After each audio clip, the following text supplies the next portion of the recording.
نحمده ونصلي على رسوله الكريم اما بعد فاعوذ باللہ من الشیطان الرجیم بسم اللہ الرحمن الرحیم۔ آج ہم صحیح بخاری کی حدیث نمبر 5 اور 6 پڑھیں گے، جس میں آپ کو ترجمہ اور مختصر تشریح بیان کی جائے گی۔ اگر آپ حدیث سیکھنا چاہتے ہیں یا حدیث کا شوق رکھتے ہیں تو آپ اس چینل کو جوائن کر سکتے ہیں۔ بسم اللہ الرحمن الرحیم۔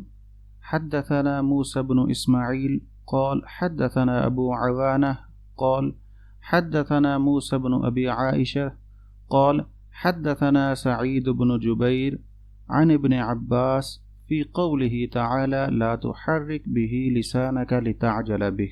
موسیٰ ابن اسماعیل نے ہم سے حدیث بیان کی، ان کو ابو عوانہ نے خبر دی، ان سے موسیٰ ابن ابی عائشہ نے بیان کی، ان سے سعید ابن جبیر نے، انہوں نے ابن عباس رضی اللہ تعالی عنہما سے کلام الہی فی قولہ تعالی لا تحرک به لسانک لتعجل به، حضرت ابن عباس رضی اللہ تعالی عنہما فرمان الہی لا تحرک به لسانک لتعجل به، اے پیغمبر آپ وحی کو جلدی جلدی یاد کرنے کے لیے اپنی زبان کو حرکت نہ دیں۔ اس کی تفسیر بیان کرتے ہوئے فرماتے ہیں کہ قال کان رسول اللہ صلی اللہ علیہ وسلم یعالج من التنزیل شدتا، کہ رسول اللہ صلی اللہ علیہ وسلم نزول وحی کے وقت بہت مشقت برداشت کرتے تھے۔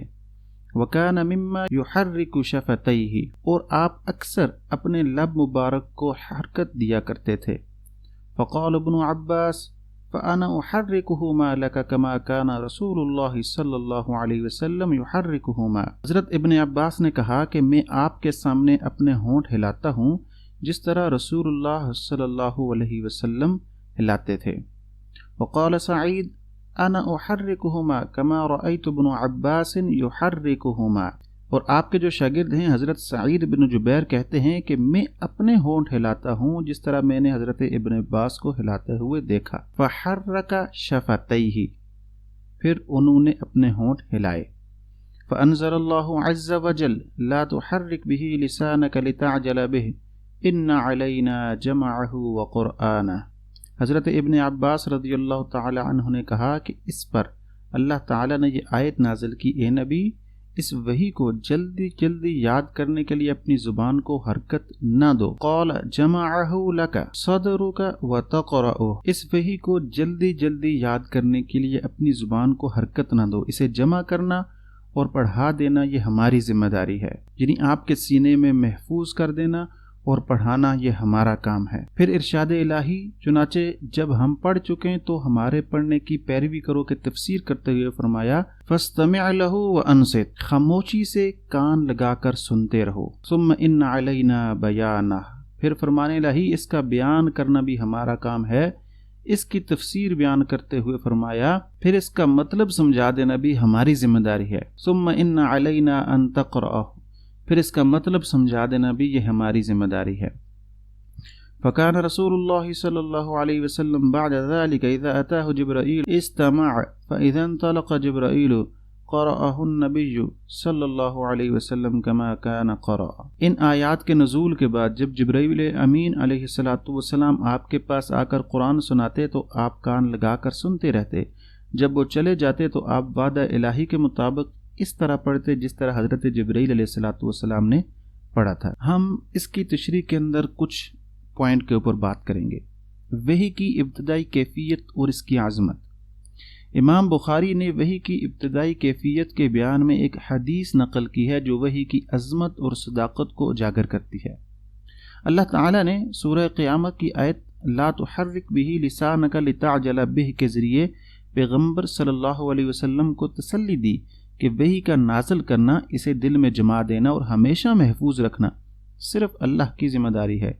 ابتدائی دور میں پیغمبر صلی اللہ علیہ وسلم کو یہ فکر رہتی تھی کہ کہیں وحی کی تفصیلات بھول نہ جائیں، اس لیے آپ زبان مبارک کو حرکت دیتے تھے، اس کی روک تھام کی گئی اور آپ کو مکمل توجہ اور غور سے سننے کی ہدایت دی گئی۔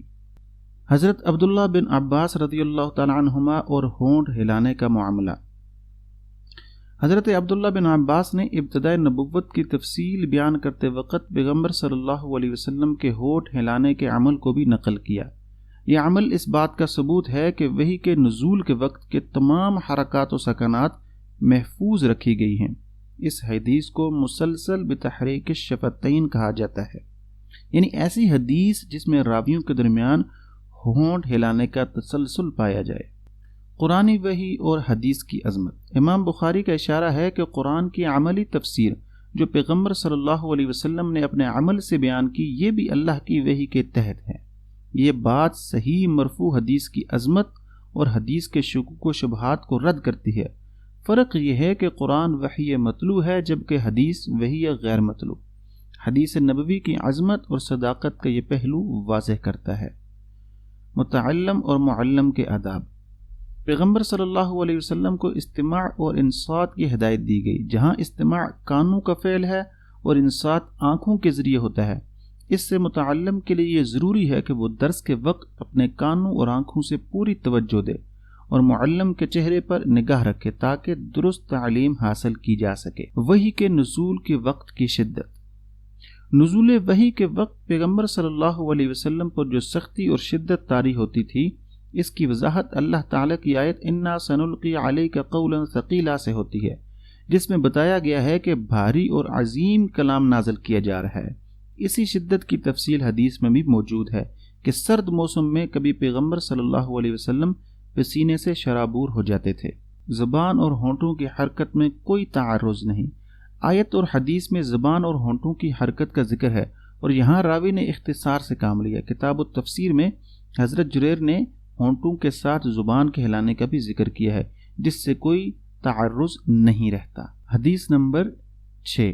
حدثنا عبدان قال اخبرنا عبد الله قال اخبرنا يونس عن الزهري وحدثنا بشر بن محمد قال اخبرنا عبد الله قال اخبرنا يونس ومعمر عن الزهري نحوه قال اخبرني عبيد الله بن عبد الله عن ابن عباس قال كان رسول الله صلى الله عليه وسلم أجود الناس وكان أجود ما يكون في رمضان حين يلقاه جبريل وكان يلقاه في كل ليلة من رمضان فيدارسه القرآن فلرسول الله صلى الله عليه وسلم أجود بالخير من الريح المرسلة۔ امام بخاری فرماتے ہیں کہ ہم کو عبدان نے حدیث بیان کی، انہیں عبداللہ بن مبارک نے خبر دی، ان کو یونس نے، انہوں نے زہری سے یہ حدیث سنی، اور دوسری سند یہ ہے کہ ہم سے بشر بن محمد نے حدیث بیان کی، ان سے عبداللہ بن مبارک نے، ان سے یونس اور معمر ان دونوں نے جو ہے نا وہ زہری سے روایت کی۔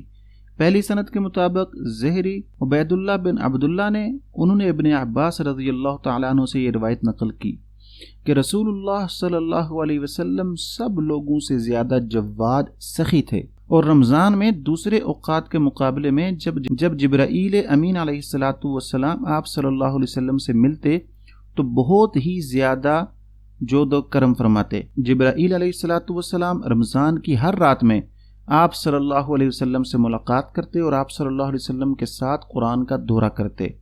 غرض نبی کریم صلی اللہ علیہ وسلم لوگوں کو بھلائی پہنچانے میں بارش لانے والی ہوا سے بھی زیادہ جود و کرم فرمایا کرتے تھے۔ ہم 2-3 پوائنٹ کے اوپر بات کرتے ہیں۔ رمضان میں قرآن کا نزول اور اس کی عظمت۔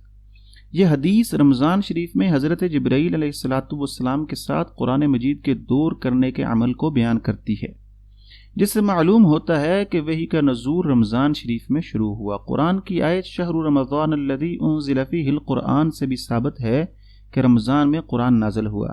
رمضان کا یہ مہینہ قرآن کے لیے سالانہ یادگار بن گیا، اور اسی دوران پیغمبر صلی اللہ علیہ وسلم اور حضرت جبرائیل قرآن کا باقاعدہ دور کرتے تھے۔ پیغمبر صلی اللہ علیہ وسلم کی جود و سخاوت۔ پیغمبر صلی اللہ علیہ وسلم کی سخاوت اور جود کا ذکر کیا گیا ہے، جو صرف مالی تقسیم تک محدود نہیں تھی بلکہ ہر لحاظ سے بنی نوع انسان کے لیے تھی۔ آپ کی جود و سخاوت میں مالی، علمی اور روحانی سبھی پہلو شامل تھے۔ آپ ہر کسی کے لیے بہترین سخی تھے، اور آپ کی سخاوت کی تفصیلات احادیث اور سیرت میں موجود ہیں۔ سخی پیغمبر کی تشبیہ بارش لانے والی ہواؤں سے۔ پیغمبر صلی اللہ علیہ وسلم کی سخاوت کی تشبیہ بارش لانے والی ہواؤں سے دی گئی ہے، جو زمین کو سرسبز و شاداب کر دیتی ہیں۔ اسی طرح آپ کی سخاوت سے انسانیت کی اجڑی ہوئی دنیا کو آباد کر دیا۔ آپ کی سخاوت سے ہدایت کے دریا بہنے لگے اور اخلاق فاضلہ کا سمندر موجیں مارنے لگا۔ قرآن و حدیث کی قائم رہنے والی عظمت، آپ پر نازل ہونے والا قرآن مجید اور حدیث تا قیامت دنیا قائم رہنے والی چیزیں ہیں۔ اہل بصیرت انسان اس سے فیض حاصل کرتے رہیں گے، جس سے وحی کی عظمت بھی ظاہر ہوتی ہے۔ قرآن و حدیث کے معلمین و متعلمین کو خاص طور پر سخی اور وسیع القلب ہونا چاہیے، کیونکہ یہ ان کی شان کا تقاضا ہے۔ رمضان شریف کی خصوصیات اور نیکیوں کا ثواب۔ رمضان کا مہینہ جود و سخاوت کا مہینہ ہے، اور اسی ماہ میں نیکیوں کا ثواب کئی درجے بڑھ جاتا ہے۔ پیغمبر صلی اللہ علیہ وسلم اس ماہ مبارک میں اپنی ظاہری و باطنی سخاوتوں کے دریا بہا دیتے تھے، جو رمضان کی خصوصی اہمیت کو اجاگر کرتا ہے۔